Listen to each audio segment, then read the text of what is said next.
Hello everyone, यहाँ से हमें मल्टीपल प्रोग्राम देखेंगे। अभी इस वीडियो में हम यहाँ पर नंबर ऑफ डिजिट, एक इंटीजर में नंबर ऑफ डिजिट कितने होते हैं उसको फाइंड करने के लिए देखेंगे, और साथ ही साथ ये सारे प्रोग्राम आगे के वीडियो में देखेंगे। अब सोच रहे होगे सर इसी में सारे ये प्रोग्राम लिखने क्या मतलब बनता है, तो है क्या एक्चुअली में कि ये सारे प्रोग्राम जो गिवन है 8 के 8 वो सेम टू सेम एक ही जो है लॉजिक पे अप्लाई होते हैं, जिसको बोलते हैं एक्सट्रैक्शन ऑफ डिजिट। ठीक है, डिजिट निकालना। ठीक है, कैसे आप एक इंटीजर से अलग अलग डिजिट को निकालते हो, उसके ऊपर प्रोसेस करते हो, वो सारे प्रोग्राम इस पे होते हैं। साथ ही साथ आप परफेक्ट नंबर देखोगे, मैजिक नंबर देखोगे, स्पाई नंबर देखोगे, नियॉन नंबर देखोगे, मल्टीपल नंबर है जो सेम मेथड पे ही जो है वो अप्लाई होते हैं। ठीक है, तो यहाँ पर सबसे सिंपल वाला जो पहला प्रोग्राम है आपका कि write a program to find number of digit of a given integer. इसका मतलब एक इंटीजर गिवन होगा, उसमें से आपको पता करना है कि उसमें नंबर ऑफ डिजिट कितने हैं। ठीक है, इसके बेस पे प्रोग्राम होगा।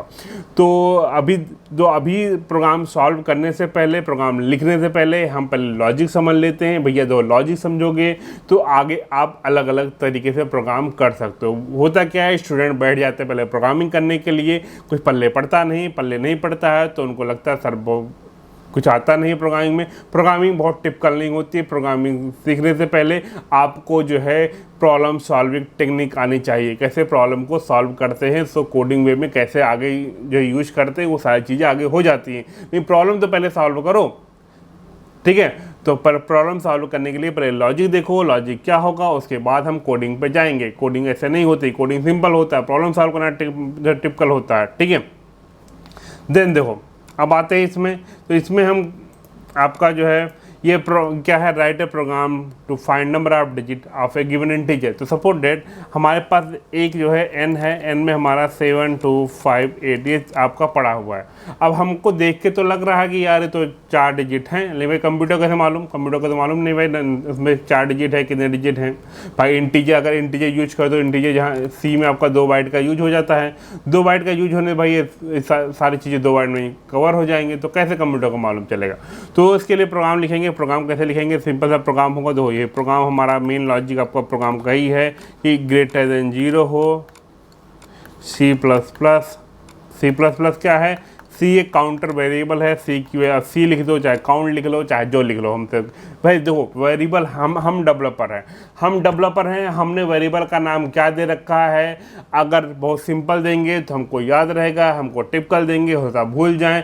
तो होता क्या, जब 1-2 वेरिएबल पे काम करो तो कोई टेंशन नहीं है। जब मल्टीपल वेरिएबल हो गए, 10 15 20 वेरिएबल हो गए, तो वहाँ पर भैया ढंग का नाम देना पड़ता है। ABCD से काम नहीं चलता, क्योंकि फिर भूल जाओगे आप। ठीक है, तो उस सिनेरियो में देखा जाएगा। अभी तो वो सिंपल से हमारा प्रोग्राम चलने से इतना टेंशन नहीं लेने का, भेजा खराब नहीं करने का, तो देखने का। ठीक है, तो यहाँ पर क्या है, सिंपल सी बात है, लॉजिक क्या होगा, n = n / 10 कर लेंगे, यही मेन लॉजिक है इसका।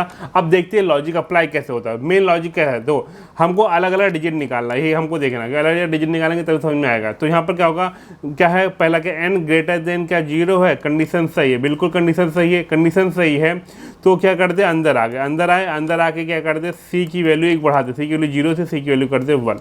ठीक है, 1 होने के बाद फिर n = n / 10 करेंगे। n / 10 करेंगे तो n में क्या आ जाएगा हमारा, n = 7 2 5 8 को जब डिवाइड बाई 10 करोगे तो ये पॉइंट करके कुछ आएगा, 725.8 आएगा। तो भाई ये भी इंटीजर है, ये भी इंटीजर है, n, क्योंकि हमारा गिवन इंटीजर क्या है, वो गिवन n हमारा इंटीजर ही होगा। वेरिएबल हमारा जो होगा वो क्या होगा, इंटीजर होगा, क्योंकि ऑलरेडी यहाँ पर लिखा गया है। ठीक है, इसका मतलब इंटीजर n / 10 का इंटीजर डिवाइड बाई इंटीजर, तो इसका मतलब 0.8 आएगा नहीं। इसका मतलब क्या है, केवल यही वैल्यू हमारी n में स्टोर होगी। तो नेक्स्ट टाइम n की वैल्यू 7 2 5 ये होगी। अब यहाँ से लूप आगे बढ़ेगा, तो ये फर्स्ट पास में लूप के पहले उसमें जो है ये हमारा सारी, ये गलती से n कट गया, ये हमारी वैल्यू है। नेक्स्ट टाइम क्या होगा कि n हमारा ग्रेटर देन 0 है भाई, 7 2 5 हमारा ग्रेटर देन 0 है, तो फिर से अंदर आने का, C की वैल्यू क्या कर दे, 2 कर देने का। फिर n / 10 करेंगे, n की वैल्यू फिर से क्या हो जाएगी आपकी, 7 2 हो जाएगी। क्लियर, डिवाइड बाई 10 होने के बाद फिर से वापस जाने का। यहाँ पर n > 0 होगा, इसका मतलब 72 > 0 है, बिल्कुल है, तो अंदर आओ, फिर से अंदर आओ, तो C की वैल्यू क्या कर दो, 3 कर दो, और फिर से n / 10 करेंगे तो n की वैल्यू क्या कर दो, वो 7 कर दो। क्लियर है, चकाचक। फिर से वापस जाने का, n > 0, तो 7 > 0 है, तो यहाँ पर आने का वापस, तो फिर क्या होगा आपका कि सी की वैल्यू कर दो 4, फिर n डिवाइड बाई 10 करेंगे तो 7 डिवाइड बाई 10 करेंगे तो हमारी n की वैल्यू क्या आ जाएगी, वो 0 आ जाएगी। 0 आने का तो यहाँ पर क्या है कि n की वैल्यू 0, 0 ग्रेटर देन 0, ये तो कंडीशन हो गई फॉल्स। फॉल्स होने पर भैया निकल लेने का, बाहर निकल लेने का। बाहर यहाँ पर हम c की वैल्यू प्रिंट कर देंगे तो c में क्या पड़ा हुआ 4, तो 4 वैल्यू प्रिंट हो जाएगी। आई थिंक आप लॉजिक समझ गए होंगे। तो इस तरीके से काम होता है। अब इसको चलते हैं कोडिंग में। कोडिंग में करते हैं, कोडिंग में जैसे समझ में आ जाएगा। तो सबसे पहले कोडिंग पाते हैं, ठीक है। तो मैंने ऑलरेडी जो है वेरिएबल ले रखा है, n ले रखा है, और सी ऑलरेडी प्रोग्राम ले रखा है कि इंटर ए नंबर, तो n में वैल्यू रीड हो जाएगी। अब हम लॉजिक करते हैं। लॉजिक हमारा क्या है, हमने कहा वाइल, सॉरी भाइल लिख लिया, अरे गजबे लिखा जाता था भैया। वाइल, हाँ वाइल n ग्रेटर देन 0, ठीक है। अब यहाँ लिखेंगे C++ n equal to n divide by 10, ठीक है। अब यहाँ लास्ट में प्रिंट कर देने का, तो प्रिंट एफ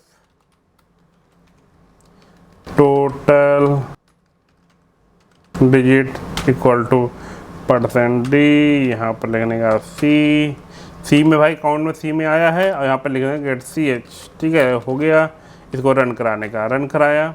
तो रन कराने के बाद दो में नंबर डाला, आया टोटल नंबर ऑफ डिजिट कितना दिखा रहा है, 0 दिखा रहा है। बड़ी समस्या है ज़िंदगी में। अब 0 को दिखा रहा है, फिर से देख लेते हैं।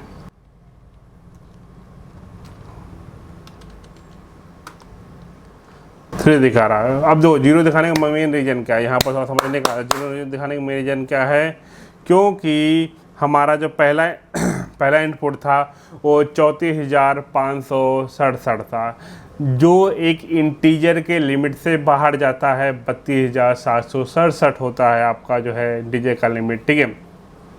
तो उस सिनारियो में जब n में क्या स्टोर होगा, वो निगेटिव नंबर स्टोर होगा। जो निगेटिव नंबर होने का कारण यहाँ पर जो है n जब कहेंगे ग्रेटर देन 0 है, तो भैया उसी टाइम में हमारा कंडीशन हो जाएगा फॉल्स, क्योंकि n की वैल्यू निगेटिव में होगी। ये ऑलरेडी शायद मैंने एक्सप्लेन किया था कि अगर आप जो है किसी भी इंटीजर वेरिएबल में उसके रेंज से ज़्यादा स्टोर करते हो तो क्या होता है। अगर आपको ये नहीं मालूम है तो कमेंट में लिखिएगा, सर मुझे ये समझ में नहीं आया, किस तरह क्यों आप बोल रहे हो कि इसमें निगेटिव नंबर होगा, तो मैं आपको इसको एक्सप्लेन कर दूंगा। दो बाकी चीज़ें देख लो कि इसमें कैसे प्रोग्राम सही जा रहे हैं। 1 मिनट को फिर से हमको लगता है गलती से एज दब गया, ठीक है। तो इसमें हमारा ये हुआ, तो हमारा देखो नंबर ऑफ डिजिट 4 दिखा दिया, ठीक है। 5 के लिए देखो ये नंबर ऑफ डिजिट 5 भी दिखा दिया। यहाँ पर 34,567 क्यों नहीं आया, 0 क्यों दिखाया। अगर आपको ये समझ में नहीं आया कि उसमें नेगेटिव क्यों स्टोर होगा, तो आप कमेंट बॉक्स में बिल्कुल लिखिए, मैं आपको समझा दूंगा। तो आज ये प्रोग्राम समझ रहे हो कैसे प्रोग्राम रन हो रहा है। तो इस वीडियो में ना रखते हैं, मिलते हैं नेक्स्ट वीडियो में, तब तक के लिए टाटा बाय बाय।